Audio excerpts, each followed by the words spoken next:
L'ONG Promédiation se discrédite gravement en Côte d'Ivoire dans un faux coup d'État. Partie 1. Les faits allégués par cette ONG. Chris Yapi, dans le cadre de son enquête sur la supposée attaque de la caserne militaire d'Abobo à Niama, est tombé sur un rapport bizarre d'une ONG dénommée Promédiation, qui pourtant influence l'opinion de la communauté internationale. Chris Yapi met à la disposition de l'opposition ivoirienne le dit rapport, avant d'apporter une contradiction imparable. Analysons donc ensemble les thèses et analyses contenues dans le rapport de l'ONG Promédiation. Le régime d'Alassane Dramane Ouattara a annoncé aux Ivoiriens que dans la nuit du 20 au 21 avril 2021, une tentative de coup d'État venait d'être déjouée.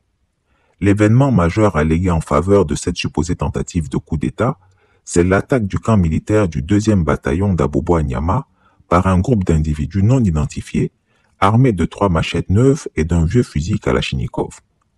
Ce qui est surprenant dans le communiqué du chef d'état-major général des armées, le général de corps d'armée Lassina Doumbia, c'est qu'on nous parle d'individus non identifiés, alors que les autorités ivoiriennes étaient en possession des passeports, permis et contrats de mercenaires des assaillants. Curieux, non? Une fiction impressionnante. Créditant cette annonce tonitruante du gouvernement ivoirien, l'ONG Promédiation s'est signalée par une enquête et un rapport qui appellent toute l'attention de Chris Yapi, tellement sont graves les procédés et les conclusions dont cette organisation internationale s'est rendue responsable. Dans ce dossier en 2 parties que je vous présente, je procéderai en 3 étapes. D'abord, une présentation exhaustive de l'ONG, ensuite une analyse de la lecture des faits supposés de l'attaque du camp militaire d'Abobo à Niama par les prétendus 4 assaillants. Enfin, une mise en lumière des graves failles de l'ONG Promédiation dans l'interprétation des faits supposés de cette attaque. Premièrement, présentation de l'ONG Promédiation. Avant toute chose, présentons l'ONG Promédiation afin que nos auditeurs prennent conscience de l'influence considérable que ces travaux peuvent avoir sur la perception de la situation politique ivoirienne, dans l'opinion et notamment dans les grandes institutions internationales et les principales puissances du Conseil de sécurité des Nations Unies. Pour cela, citons ici un extrait du site officiel de l'ONG Promédiation qui se présente amplement elle-même. Qui sommes-nous? Promédiation est une association loi 1901 à but non lucratif réunissant médiateurs professionnels et experts dans le domaine de la médiation et de la négociation. Les équipes de Promédiation associées à la fois compétences en médiation et longue expérience de terrain en Afrique. Promédiation est une organisation flexible, de taille modeste, ce qui lui permet de faire preuve d'une grande capacité d'adaptation aux évolutions politiques et aux contextes variés des pays et des régions d'Afrique dans lesquels nous intervenons. Nous sommes convaincus que l'adaptabilité et la discrétion sont des ressorts clés de notre travail. Historique. L'association Promédiation, créée initialement en 2001 pour réunir des praticiens francophones de la négociation et favoriser les échanges d'expériences entre eux, est devenue peu à peu un outil d'appui à des initiatives de médiation et à des processus de paix en Afrique. Promédiation s'appuie notamment sur un réseau de diplomates et de cadres formés au fil des années et sur les réseaux développés par ses membres lors d'interventions pour des structures de médiation. Les missions de Promédiation dans les processus de paix. Promédiation développe des projets dans son champ d'action. La prévention et la gestion des conflits par un travail d'analyse et de terrain au plus près des acteurs. La résolution des conflits politiques et des conflits armés par un travail de facilitation du dialogue, de médiation ou d'appui dans les processus de paix. L'un des objectifs clés de notre organisation est de réussir les conditions pour passer de la phase militaire d'un conflit à celle de la négociation. Ces missions se font souvent en appui de médiations existantes au niveau local, national ou régional. En fonction des contextes, nous apportons un soutien aux parties en amont ou durant les négociations, voire pendant la mise en œuvre d'un accord s'il advient. Nous pouvons aussi intervenir dans la facilitation d'un processus de négociation ou dans une médiation à la demande des parties. Nous soutenons également l'ouverture d'espaces d'échange et de réflexion susceptibles de participer à la recherche de solutions durables et acceptables par tous dans le cadre d'un soutien à la prévention ou à la résolution de conflits. Promédiation accompagne également ses membres en matière de négociation ou de facilitation dans des schémas de crise, notamment en Afrique ou au Moyen-Orient. Promédiation, une approche spécifique de la gestion des conflits. Une capacité à agir rapidement, de manière souple, discrète et à s'adapter à des contextes variés en évolution. Une indépendance qui se traduit par un attachement à la réussite du processus plutôt qu'à la défense des intérêts de l'une des parties en conflit, garantissant ainsi sa crédibilité et son impartialité auprès des différents acteurs impliqués. Une confidentialité lorsque le processus ou les acteurs impliqués le requièrent. Une capacité de coordination avec les acteurs gouvernementaux et non gouvernementaux impliqués sur les mêmes scènes politiques. Une importance particulière donnée au contexte dans la préparation du déploiement de promédiation en réunissant toutes les compétences disponibles, notamment auprès des chercheurs et praticiens, pour agir efficacement auprès des acteurs politiques et armés, développer des liens de confiance et participer à la compréhension de fond des situations de conflit et à la recherche de solutions. Promédiation, un réseau de professionnels. Des professionnels ayant pour certains plus de 20 ans d'expérience dans la diplomatie, les processus de paix et la construction de la paix en Afrique et au Moyen-Orient supervisent ou interviennent sur les projets. Ils garantissent ainsi une analyse de qualité de la situation et une connaissance des décideurs clés et savent développer des liens de confiance avec tous les acteurs impliqués. L'équipe de promédiation peut mobiliser un réseau d'interlocuteurs tant au niveau des leaders communautaires, religieux et politiques locaux de la bande sahélo-saharienne qu'au niveau des décideurs et des institutions internationales qui comptent en Afrique. Promédiation a également développé une réelle capacité à intégrer dans ses projets une expertise issue du monde entier, selon les besoins des parties et des processus. Cela inclut des experts internationaux en médiation ou sur des domaines plus spécifiques, intervenant dans le cadre de la négociation ou de la mise en œuvre d'un accord de paix. Processus de consultation ou de concertation, cessez-le-feu, processus de DDR ou de RSS, justice transitionnelle, processus de mise en œuvre et d'évaluation des accords, etc. Des chercheurs et des professionnels ayant une expertise unique dans des domaines liés au droit, à la gouvernance, à la sécurité et aux questions socio-économiques sont également fréquemment sollicités par nos équipes pour partager leurs compétences et appuyer les acteurs clés des processus que nous soutenons ou pour partager avec nous les connaissances fines des pays d'intervention afin d'affiner notre compréhension des enjeux et des opportunités de soutien à la prévention et à la résolution des conflits. Connaître l'histoire, les institutions, les modèles de relations entre population et territoire dans un contexte social, économique et politique donné s'avère souvent fondamental pour développer une action décisive dans un processus de paix ou de stabilisation. Nos financements.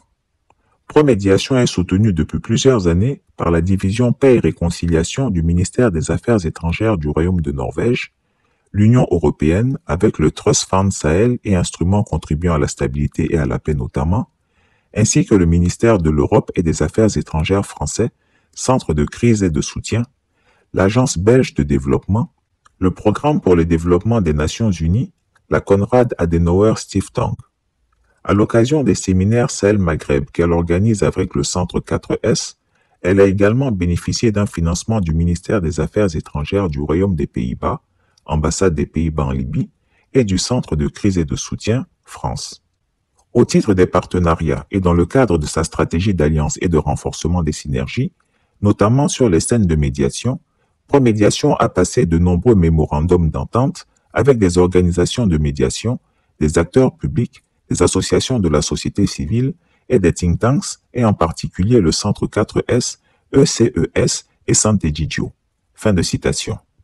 Au regard de la structure, du professionnalisme allégué et des financements importants de l'ONG Promédiation, ne devrait-on pas s'attendre à plus de sérieux et de rigueur dans le traitement des dossiers qui lui sont soumis? La vérification des faits, le souci d'éviter de violer la présomption d'innocence et de ne pas s'associer à des pratiques diffamatoires et criminelles, ne devrait-il pas omnibuler cette ONG? C'est elle le moins qu'on puisse attendre, mais la suite nous révélera le contraire. On comprendra que l'Union européenne, la Norvège, le PNUD, la France, la Fondation Konrad Adenauer, l'agence Enabel doivent désormais réfléchir par deux fois avant de financer les prestations de cette fort indélicate association Promédiation. Traitement des faits supposés de l'attaque du 2e bataillon d'Abobo-Anyama par l'ONG Promédiation. Une validation aveugle du récit des autorités ivoiriennes. Sans autre forme de procès en effet, l'ONG Promédiation nous révèle ce qu'elle considère comme les faits de l'attaque du 2e bataillon d'Abobo-Anyama. On découvre dans le récit qui suit la preuve qu'elle est dans une posture de réception et de validation béate de la narration gouvernementale. La prise en compte du contexte de la crise sécuritaire et politique en cours en Côte d'Ivoire aurait dû inspirer une extrême prudence et un regard critique exacerbé sur des faits allégués par quelque acteur politique local que ce soit. Citons le rapport de l'ONG Promédiation. Dans la nuit du 20 au 21 avril 2021, des assaillants armés ont attaqué le 2e bataillon basé à Agnaman-Dotré dans le nord d'Abidjan, camp des forces spéciales d'Abobo, aux environs de 1 heure du matin. Le bilan serait à 7 heures de 3 assaillants neutralisés, 1 blessé côté assaillant et 1 ou 2 blessés côté des forces de défense et de sécurité. Les premières constatations montrent que les assaillants sont de nationalité libérienne, pièces d'identité retrouvées, contrats, etc. Il a été retrouvé sur eux, à part les fusils d'assaut de type Kalachnikov utilisés pour l'attaque, au moins une Bible et une croix et des papiers d'identité de nationalité libérienne. Selon un document retrouvé sur l'un d'eux, Contract, les assaillants libériens auraient été employés par une structure se faisant appeler ALCI, représentée par un certain M. Boka, pour Fighting in Ivory Coast, et ce pour une durée de 3 ans minimum, pour un salaire de 5 000 US$. L'individu en question, Garlo Sopine, aurait été recruté en tant que General of Troops. L'ONG Promédiation a-t-elle reçu le récit des faits de plusieurs sources comparées ou se fonde-t-elle uniquement sur le compte-rendu du gouvernement ivoirien? Si elle n'a aucun moyen de vérifier les faits allégués par le gouvernement ivoirien, est-il normal qu'elle les relate en première personne, comme si les membres de Promédiation en avaient été eux-mêmes des témoins oculaires? Voici le point de départ du dérapage de cette ONG dans cette affaire. Promédiation valide l'attaque du camp militaire d'Abobo à Niama dans la nuit du 20 au 21 avril 2021, sans donner la moindre preuve de ses efforts de vérification des dits faits par une enquête contradictoire. Certes, au second paragraphe du constat des faits, Promédiation utilise le langage du conditionnel. Le bilan serait à 7 heures de 3 assaillants neutralisés, 1 blessé côté assaillant et 1 ou 2 blessés côté des forces de défense et de sécurité, dit la note d'enquête. Doit-on cependant s'attendre de la part d'une organisation de médiation qu'elle utilise le langage sécuritaire du pouvoir en place pour décrire les faits? Que signifie l'expression assaillant neutralisé, là où il faudrait clairement dire assaillant tué? Que vaut l'expression 1 ou 2 blessés côté des forces de défense et de sécurité, si l'on prétend avoir une information précise sur les événements? Une ONG sérieuse ne peut pas prétendre connaître les faits d'une attaque alors même qu'elle est incapable de préciser le nombre de blessés du côté des forces légales. Dans le 3e paragraphe du constat des faits, on est encore plus surpris. L'ONG Promédiation dit qu'il a été retrouvé sur les assaillants les fusils d'assaut de type Kalachnikov utilisés pour l'attaque. Or, la suite du récit ne révélera que la trouvaille d'un seul fusil Kalachnikov et de 3 machettes comme matériel de guerre des 4 assaillants supposés du camp. Comment une ONG sérieuse peut-elle énoncer des faits contredits par son propre récit? On trouve en effet à la fin du rapport de Promédiation une liste des éléments factuels qu'elle invoque. La voici. Pièce d'identité retrouvée sur l'un des assaillants de l'attaque du 21 avril 2021 à Abobo, camp des forces spéciales. Pièce d'identité, une Bible et une croix retrouvées sur l'un des assaillants de l'attaque du 21 avril 2021 à Abobo, camp des forces spéciales. Contrat, retrouvé sur l'un des assaillants de l'attaque du 21 avril 2021 à Abobo, camp des forces spéciales. Photo des assaillants de l'attaque du 21 avril 2021 à Abobo, camp des forces spéciales. Chris Yapi a vérifié par plusieurs fois le rapport de cette ONG et l'a confronté au rapport des autorités ivoiriennes dont Promédiation a fait un mauvais copier-coller. Le gouvernement ivoirien évoque une seule Kalachnikov. Mais où sont donc les photos des nombreuses Kalachnikov alléguées par l'ONG? On n'en trouve pas la moindre trace. Dans le 4e et dernier paragraphe des supposés faits, l'ONG Promédiation évoque un document retrouvé sur le corps d'un des assaillants, un fameux contract, qui les lierait à un certain M. Boka dans le cadre d'une supposée organisation ALCI présentée en anglais par l'expression Fighting in Ivory Coast. Comment Promédiation ne sait-elle pas que le gouvernement ivoirien a quant à lui exhibé plusieurs contrats de cette sorte, mais aussi une liste d'objets trouvés sur les mêmes assaillants? Mieux encore, comment l'ONG Promédiation peut-elle avoir manqué de constater que la calligraphie, le stylo et l'encre des fameux contrats se retrouvent être bizarrement les mêmes que ceux qui ont rédigé la liste après coup des objets supposément trouvés sur les 10 assaillants. Un examen contradictoire des faits aurait en réalité suffi à confondre les autorités ivoiriennes. Cela aurait permis de comprendre que ceux-ci, loin d'être des événements qui ont réellement eu lieu, ont tout simplement été fabriqués par les officines du ministère ivoirien de la Défense, dirigées par le sieur Tenibiraima Ouattara Di Lafiole, pour accréditer la thèse d'un coup d'État des 20 et 21 avril 2021 en Côte d'Ivoire. Voyons maintenant dans la seconde partie comment, en faisant fi de toutes les précautions, l'ONG Promédiation va à présent s'engouffrer dans la validation de l'interprétation des faits allégués en faveur de la stratégie sécuritaire et politico-politicienne du régime d'Alassane Dramane Ouattara. Fin de la première partie. Chris Yapi ne ment pas. Retrouvez Chris Yapi sur ses deux chaînes YouTube, sa chaîne Dailymotion, Instagram et VK.